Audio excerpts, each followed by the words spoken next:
o preço que eu estava pagando.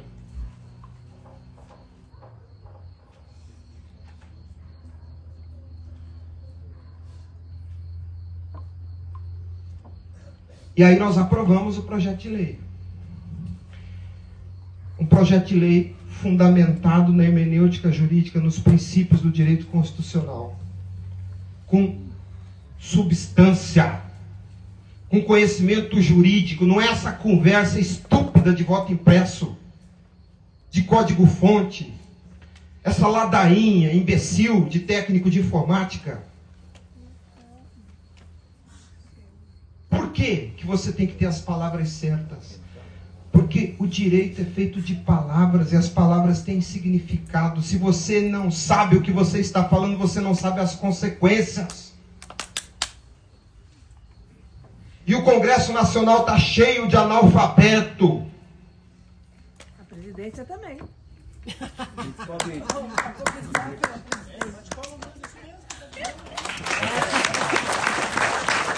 Você conta nos dedos de uma mão quantos parlamentares são capazes de fazer uma defesa naquele púlpito do Senado ou da Câmara dos princípios constitucionais.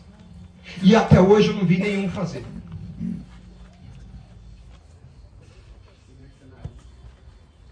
Muito bem. Aprovamos o projeto. O Rubilar e muitos de vocês que estão aqui fizeram a diferença porque vocês impressionaram a Câmara dos Deputados. Deputado Felipe de Orleans elogiou essas pessoas que se sacrificaram indo a Brasília. É fruto do trabalho dessa equipe, mas não é de graça. Nós tivemos várias e várias reuniões para aprender os conceitos. E eu tive o prazer de ver gente andando comigo no Congresso Nacional e o senador falar uma bobagem e uma dessas pessoas levantar a mão e dizer: não, senador, não é isso. Conhecimento de causa. Gente que teve a capacidade de interpelar o deputado e dizer: não, não é isso, deputado. Não é o que nós queremos. O que o princípio diz é isso. Isso foi fruto, reunião, explicação. Eu estou há 12 anos repetindo o que eu vou falar aqui para vocês. E tem gente que fala assim: não adianta, porque eles não cumprem a lei, eles fazem o que eles quiserem. Então pega a tua mala e vai embora. Se a lei não vale mais, o que é que vale? Vale a força? Você tem força para enfrentar essa quadrilha? Não? Então vai embora, porque se você não acredita na lei, você vai acreditar no quê? Nós temos que viver sob o império da lei, e se eles estão dizendo que 2 mais 2 é 8, você tem que levantar e dizer que é 4. Se eles estão violando o princípio da publicidade, você tem que levantar e defender o princípio da publicidade. E se você não sabe, você tem que ter coragem de aprender. Ou para você tá bom do jeito que tá? Um ladrão bebendo teu sangue.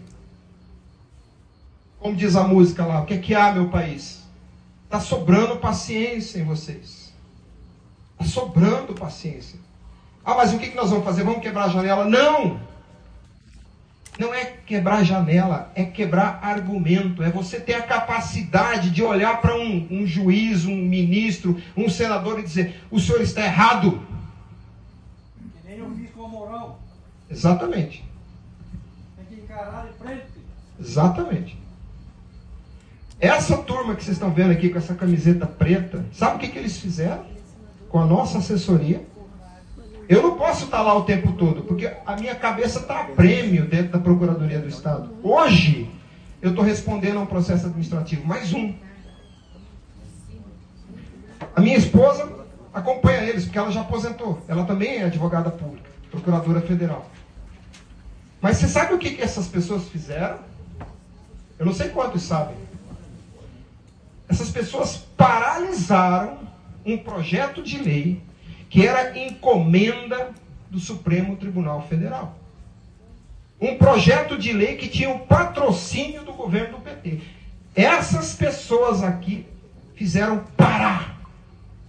Vocês sabem o tamanho do mérito dessas pessoas? Você sabe quanto custa? Se você quiser fazer um lobby para aprovar um projeto de lei no Congresso Nacional, tem empresas caríssimas que cobram para fazer isso. Nós fomos abordados nos corredores, acho que foi no Salão Verde. Rubilar, você estava junto? Uma mulher veio e falou assim: olha, eu estou vendo vocês aí muito organizados, eu queria saber quem que patrocina vocês, porque nós queremos oferecer os nossos serviços de assessoria parlamentar. Eu falei, muito obrigado. Mas aqui não tem dinheiro, aqui tem coragem. Não tem dinheiro, vai de carona. Aqui é gente que dorme em posto de gasolina, que dorme em varanda. Mas gente que está estudando, que sabe o que fala. O projeto de lei PLP 112/21 era para ser o novo Código Eleitoral. Era para ter sido aprovado em outubro do ano passado. Sabe por que não foi aprovado? Porque essas pessoas aqui, ó, foram ao gabinete de senadores e foram dizendo: ó, tá errado por isso, tá errado por isso, tá errado por isso. Faça assim, faça assado. Senador, faça essa emenda aqui. Senador, faça essa emenda aqui. Senador, chama uma audiência pública na CCJ. Vamos discutir isso aqui. Olha esse absurdo aqui, senador. Nossa, eu não tinha visto isso aqui. Nós fizemos uma tabela com os 10 piores trechos do novo código e trabalhamos em cima. E o que nós tínhamos? Dinheiro? Não. Nome? Não. Algum político influente do nosso lado? Não. Conhecimento. Coragem e conhecimento. Sabe por quê? O medo geralmente é fruto do desconhecimento. Às vezes o desconhecimento te coloca medo. Tem muita gente que tem medo de estar aqui. Porque acha que nós falamos de fraude. Não, nós não falamos de fraude. Sabe por quê? Porque nunca haverá prova de fraude. Você sabe por que nunca haverá prova de fraude? Porque o voto não existe. Impulso não é voto. Numa democracia, para o voto existir, ele tem que ter matéria. Sabe por que o voto tem que ter matéria? Para você, cidadão, ter domínio direto. Domínio direto. Esse é o sentido da cláusula pétrea do voto direto. Domínio direto do voto. Nesse sistema eletrônico, você tem domínio direto, sabe do quê? Do plástico do botão. Ali acaba o seu domínio direto. No plástico do botão. Entre você e o seu suposto voto. Você sabe onde que o seu voto existe nesse sistema? Num arquivo eletrônico chamado RDV, Registro Digital do Voto. Entre você e aquele seu voto que está lá no Registro Digital do Voto, tem uma distância gigantesca. Entre você e aquilo está o software e mais tá quem domina o software. O voto eletrônico é voto indireto. Eu quero que vocês guardem isso na cabeça. O Brasil faz eleição desde 1996, há 3 décadas, há 30 anos. Eleição com voto indireto. Porque se é direto, você tem domínio. Domínio direto. Essa razão jurídica, lógica, semântica, metafísica, é essa razão pela qual Alemanha, Índia, Japão e Israel põem o voto na matéria. Não é uma questão de ser impresso, de ser papel. É uma questão de ter corpo, matéria. Sabe por quê? Porque Deus não te deu nenhuma capacidade de interagir com a eletricidade cognitivamente. Você pode pôr o dedo numa tomada aí 220 e levar um choque. Mas não é uma relação de conhecimento. Você não consegue exercer a sua capacidade racional que Deus te deu diretamente com o elétron. O que está no mundo do elétron depende sempre de uma interface. E tudo bem com isso. Ah, mas tem o dinheiro no banco? Sim. Quando o primeiro ser humano levou o seu dinheiro e deixou num banco, ele queria que o seu dinheiro ficasse numa posse indireta. Há muita coisa na vida que a gente prefere que seja indireto. O dia que a mulher está com TPM, a gente quer ter um casamento indireto. Eu não tenho problema nenhum com as coisas indiretas. Mas voto em democracia não pode ser indireto. A cláusula pétrea do voto direto significa que você tem que ter uma relação direta com o seu voto. E você só pode ter relação direta com coisas que têm um corpo. Concreto significa isso, corpo. Aquilo que tem corpo. É por isso que o Japão põe eletrônica no vaso sanitário e vota no papel. Vocês percebem o tamanho da mentira que está sendo contada para vocês há 30 anos? Mas por quê que a mentira colou? Porque não teve um líder político, não teve um senador, não teve um deputado que veio dizer para vocês que esse sistema é inconstitucional. Viola o princípio da publicidade, viola a cláusula do voto direto e é antidemocrático porque tira o poder do povo. O que eu falei para o Mário da Rádio Hora em Campo Grande? Se fosse decisão do povo, haveria poder do povo na apuração do voto. Que poder o senhor tem sobre a apuração do voto? Se o senhor quiser ver o voto sendo contado, o senhor consegue ver? Sabe por que ele não vê? Porque Deus não deu a ele o dom de ver pulso elétrico. E o voto é contado dentro de um processador. Entende?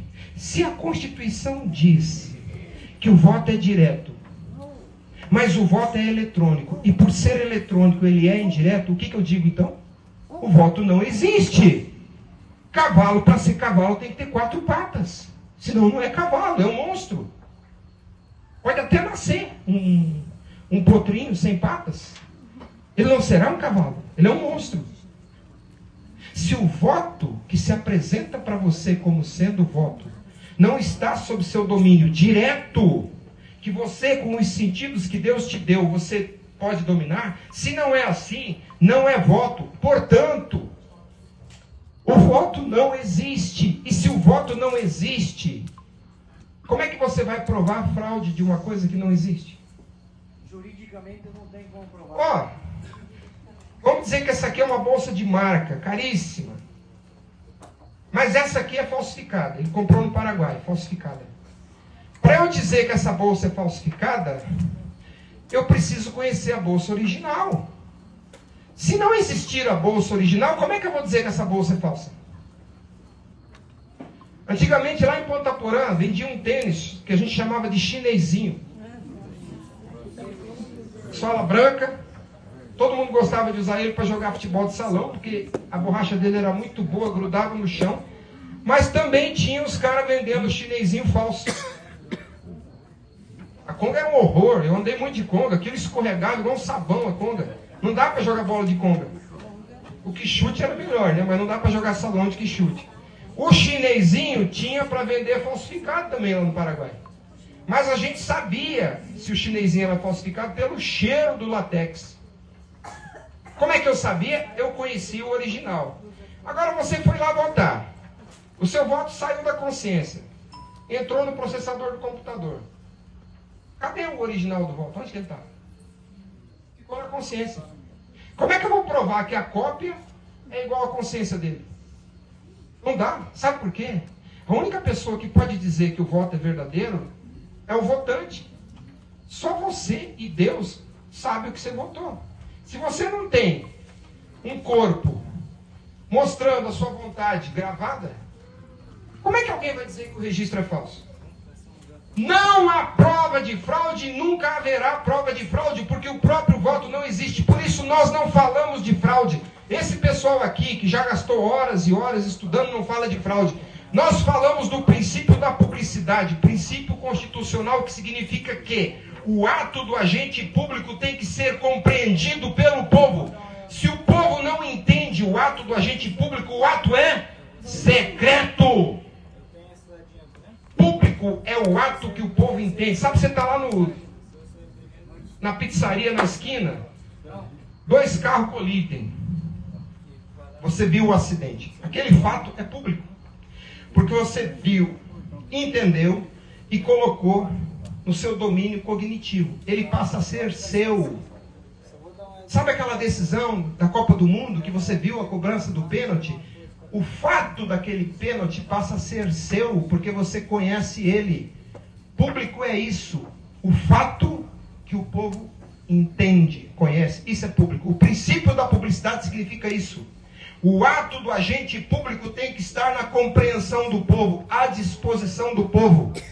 E o ato de pegar o voto, ver o conteúdo, atribuir e contar, esse ato deve ser público. Não há nenhuma base legal em nenhum país democrático que justifique que a contagem do voto seja secreta. Eles estão há 30 anos violando um princípio. Sabe o que é um princípio? Começo, fundamento. Se eu pegar o carro, sair de Toledo e for para Campo Grande, o princípio da minha viagem é Toledo. Se eu vou construir um prédio, eu furo uma broca no chão e planto ali a sapata do prédio, onde vai nascer a coluna. Aquilo é o princípio. Não se quebra princípio. Quando você quebra um princípio, o prédio cai. Eles quebraram o princípio da publicidade em 1996 e vocês ficaram admirados com o computador. Ouvindo história de técnico de informática. Não tem nenhum problema com os técnicos de informática, mas fiquem no seu quadrado. O assunto aqui não é informática, o assunto aqui é cidadania, direitos políticos, princípios constitucionais, hermenêutica jurídica, cláusula do voto direto. É disso que nós temos que falar. O artigo 1º diz, parágrafo único, que o poder é do povo. Se é do povo, todo o poder, então o povo é soberano. Sabe o que é soberano? Quem não tem ninguém acima de si. Soberano está acima de todos. Se emana, emana porque é do povo. Né? Se eu digo que a luz sai da lâmpada porque a luz é da lâmpada. A luz não vai sair da árvore sendo da lâmpada. A luz sai da lâmpada, emana da lâmpada porque ela é da lâmpada. Certo? O poder é do povo. Aí o artigo 14 da Constituição diz que esse povo que tem todo o poder é o quê? Soberano, né? Tem todo o poder, é soberano. A soberania popular é exercida através de um instrumento. Um instrumento. O sufrágio universal e o voto direto. Agora vamos entender o que é o sufrágio universal. Entenda instrumento. Se eu preciso beber água, eu preciso de um instrumento que permita levar a água na minha boca. Instrumento. Todo direito tem necessariamente um instrumento. E o sufrágio universal é o instrumento para que o povo seja soberano. Se não tem sufrágio universal, o povo não é soberano. Se o povo não é soberano, não tem democracia. Porque democracia, demos kratos, significa poder do povo. Se o povo não tem um instrumento para ter poder, então mudaram o regime político. E foi exatamente isso que aconteceu em 96. Mudaram o regime político. Em 1996, esse país deixou de ser uma democracia e se tornou uma oligarquia. Óligos, poucos. Poder de poucos. Monarquia, monoarquia, poder de um. Oligarquia, óligos, poucos. Poder de poucos. Aristos, melhor. Aristocracia, poder dos melhores. Que era o que Aristóteles defendia.